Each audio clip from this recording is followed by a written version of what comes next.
কিসের প্রতিশোধ নিলে তুমি?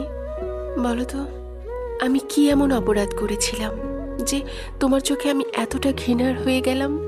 আমি তো শুধু ভালোবেসেছিলাম, খুব নিঃস্বার্থভাবে, বিনা শর্তে।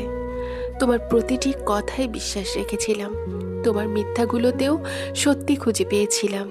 অথচ তুমি তুমি সেই বিশ্বাসের ভেতরে লুকিয়ে রাখলে প্রতিশোধের আগুন।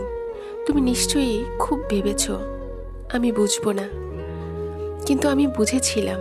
তোমার চোখের সেই নিস্তব্ধ নীরবতায়, তোমার আচরণের সেই অজান্ত ঠান্ডা দূরত্বে তবুও কিছু বলিনি, কারণ আমি চেয়েছিলাম তোমার মুখের হাসিটা একটু থাকুক।